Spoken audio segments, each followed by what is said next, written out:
انسان بنیادی طور پر توجہ اور محبت کا طلبگار ہوتا ہے۔ ظاہری طور پر اس کو بے شک جتنے مرضی دنیا کی آسائشیں میسر ہوں، لیکن اندرونی سطح پر وہ اس کی خواہش ہے کہ اس کو ایک توجہ اٹینشن دی جائے۔ لیڈی ڈیانا ایک عام عورت تھی۔ عام سے مراد میری کوئی شاہی خاندان سے اس کا تعلق نہیں تھا، لیکن ایک امیر باپ کی بیٹی تھی، لیکن فادر ہاسٹیلٹی کا شکار۔ وہ کہتی ہے کہ جی میرے جو والد تھے وہ میری ماں کو مارتے تھے، فزیکل ابیوز کرتے تھے۔ تو وہ جو ایک بچپن سے یا ان کے گھریلو سطح پر اس کی ذہن میں جو ایک ڈر اور خوف ہے، اس کی پوری زندگی پر محیط رہا۔ اور جو ڈیانا کے انٹرویوز ہیں اور اس کی جو بک ہے جو اس نے لکھی اور جو انٹرویوز وغیرہ دیے، آج ایک عرصہ گزر چکا ہے، وہ باتیں بہت حد تک صحیح ثابت بھی ہو رہی ہیں۔ پرنس چارلز جو تھے، جو بعد میں بادشاہ بھی بن گئے، لیکن اس وقت پرنس تھے، وہ ان کو دیکھتے ہیں، ان کی محبت کا دم بھرتے ہیں، ان سے شادی کر لیتے ہیں، لیکن یہ شادی ایک طریقے سے 70-30 کا ریشو تھا۔ 70% چارلز کی مرضی تھی تو 30% تھی ڈیانا کی، لیکن بہت جلد ہی ڈیانا کو احساس ہو گیا تھا کہ she was trapped by prince Charles. اب وہ جو ہے نہ ادھر کی رہی نہ ادھر کی رہی۔ اس کا ذکر وہ اپنی بہنوں سے بھی کرتی ہیں، اپنی بکس میں انہوں نے انٹرویوز میں کیا تھا۔ اینڈ اس کے بعد یہی ہوا ان کے ساتھ کہ ان کی جو شادی ہے اور اس کے بعد جو ان کی جو خاص طور پہ خاندگی زندگی ہے چند سال پہ محیط، وہ بڑی کرب اور اذیت کی زندگی ہے۔ دو چیزیں اس میں بڑی امپورٹنٹ ہیں۔ ایک تو چارلز کی اپنی ایک دوست کیملا، جن کے بارے میں ڈیانا نے لکھا اور وہ وقت ثابت بھی کیا کہ وہی کیملا جو چارلز کی فرینڈ تھی، جن کے اوپر جو شک کا اظہار کیا، یہ ساری جو باتیں تھیں وہ یقیناً آپ کے علم میں ہوں گی۔ تو وہ کیملا بعد میں جو ہے وہ پرنسس بھی بنتی ہیں، یعنی کہ چارلز کی وائف بھی بنتی ہیں، اور پھر اس کے بعد کوئین بھی بن گئی وہ۔ ڈیانا جو ہے اب شادی کے بعد جو سب سے جو ایک جس کو کہتے ہیں ایک ٹرم بھی مشہور ہے کہ ہنی مون پیریڈ، یہ انسان کی زندگی کا مرد اور عورت کے لیے بڑا ہی گولڈن ہوتا ہے، لیکن ڈیانا کہتی ہے کہ میرے لیے وہ سب سے زیادہ جو ہے اذیت ناک وقت تھا میری زندگی کا۔ مطلب ایک طریقے سے جبر کر کے بیٹھی رہی اپنے اوپر۔ متعدد بار اس اللہ کی بندی نے سوسائڈ اٹیمپٹ کرنے کی کوشش کی، ایون کہ when she was pregnant، ان کا جو بڑا بیٹا تھا وہ ولیم، جب she was expecting him، سو اس وقت بھی انہوں نے کوشش کی تھی سوسائڈ کمٹ کرنے کی۔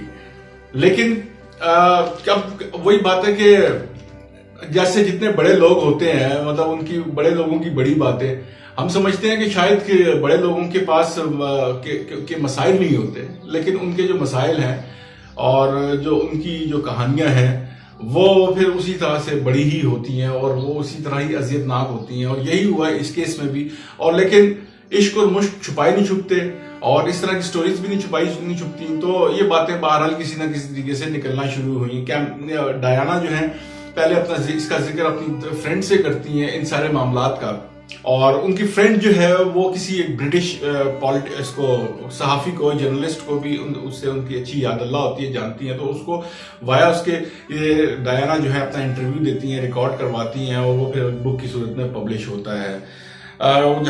ہر true story in her own words کے نام سے جو ان کی کتاب بھی ہے۔ سو اب ڈیانا کا جو دوسرا زندگی کا اسپیکٹ ہے وہ یہ ہے کہ یہ سوشل لائف کی طرف نکلتی ہے، سوشل ورک کی طرف، جس کی وجہ سے یہ فیمس بھی ہوئی اور لوگ ان کو چاہنے بھی لگے۔ اسی سلسلے میں یہ دنیا میں سفر کرتی ہیں۔ ایک پاکستانی ڈاکٹر تھے، cardiologist, doctor Hasanat. she met with him and she fell in love with him۔ Doctor Hasnat بھی ان سے کرتے تھے، لیکن یہ اس کو دوام بخشنا چاہتی تھی، ان سے شادی کرنا چاہتی تھی ڈاکٹر حسنات کے ساتھ۔ ڈاکٹر حسنات نے ان سے شادی نہیں کی. اپنی فیملی میں اب یہاں پہ ایک بڑا امپورٹنٹ بات ہے کہ ڈاکٹر حسنات ان سے جو انسیت اور ان سے جو قریب ہونے کی قرب کی ایک بہت بڑی وجہ یہ تھی کہ ڈاکٹر حسنات جو تھے وہ اپنی فیملی یعنی اپنی مدر اور فادر کے ساتھ بڑے زیادہ لائل تھے, اور ان کے ساتھ فیملی سسٹم جو ایک مشرق کا ہے اس کے سے وہ بڑے انسپائر ہوئی. تو ڈاکٹر حسنات کو بہرحال انہوں نے بہت زیادہ کوشش کی, شادی کی پیشکش وغیرہ کی, لیکن ڈاکٹر حسنات نے ان کو اس طرح سے لفٹ نہیں کرائی شادی کے لیے. اور وہی بات ہے کہ ڈاکٹر حسنات ایک ٹھیک ہے ڈاکٹر تھے, ویل آف تھے, لیکن وہ کوئی ڈیانا کے مقابلے میں سوشل سٹیٹس اس طرح کا تو نہیں تھا. تو ریئلسٹک اپروچ اپنائی انہوں نے, تو خیر انکار کر دیا. اب اس کا ایک وہ ہوتا ہے ریئیکشن. ڈیانا جو ہے وہ ڈاکٹر حسنات کو سے بدلہ کہہ لیں آپ لینے کے لیے ایک نئے افیئر کا شکار ہو جاتی ہے. نیا افیئر ان کا چلتا ہے ڈوڈی فائد کے ساتھ. یہ ایک ایجپشین فلم پروڈیوسر تھے, ایک رچ مین کے رچ بیٹے تھے, امیر آدمی تھے, اور ڈوڈی فائد کے ساتھ جو ان کا افیئر تھا پیرس میں جو ان کا جو ایکسیڈنٹ ہوا اس کی جو وجہ تھی وہ ظاہر ہے کہ وہ پاپاراٹزیز جو تھے جو ان کے پیچھے پڑے ہوئے تھے.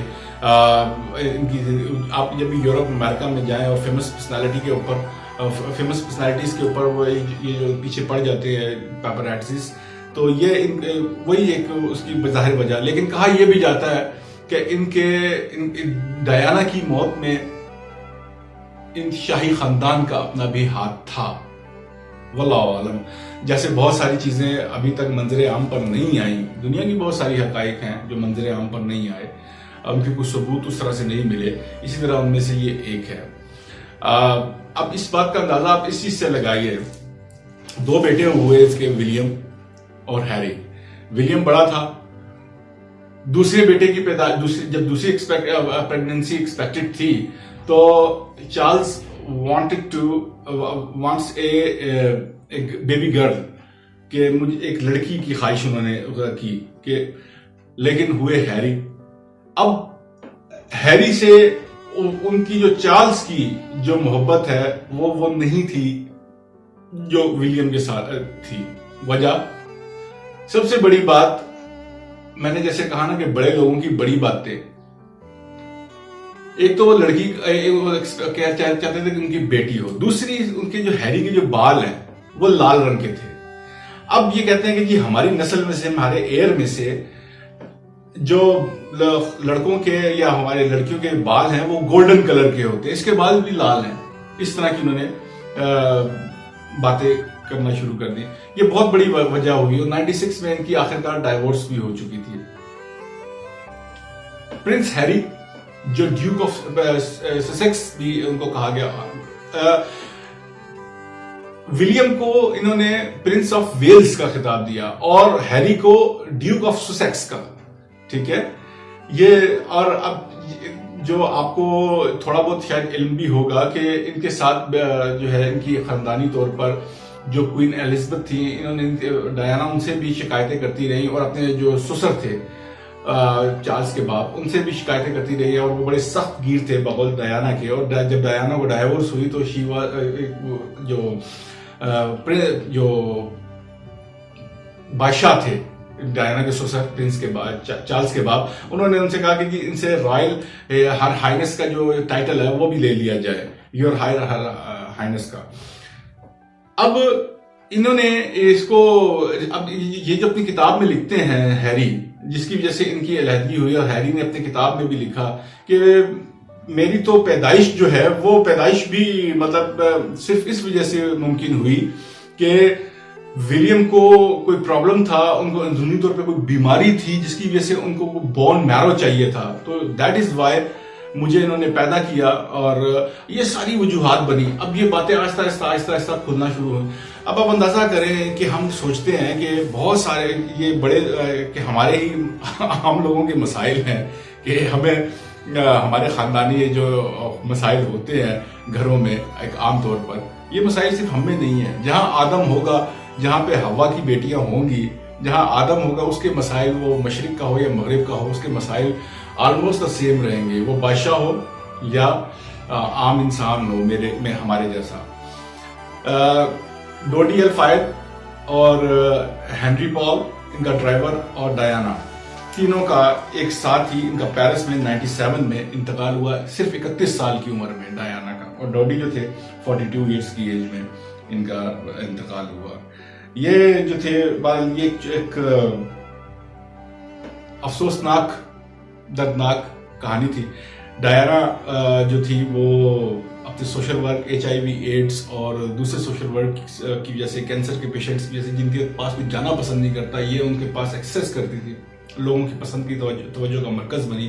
اور اس کا سب سے بڑا ثبوت یہ ہے، کہتے ہیں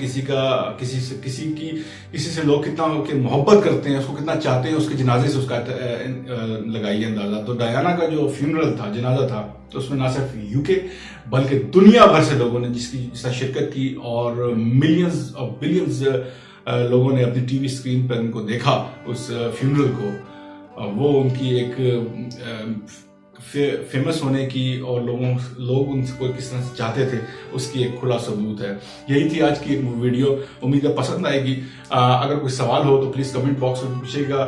ویڈیو پسند آئے تو لائک، شیئر اور سبسکرائب کیجیے گا۔ ملتے ہیں اگلی ویڈیو میں، تب تک کے لیے دیجیے اجازت۔ السلام علیکم ورحمۃ اللہ وبرکاتہ۔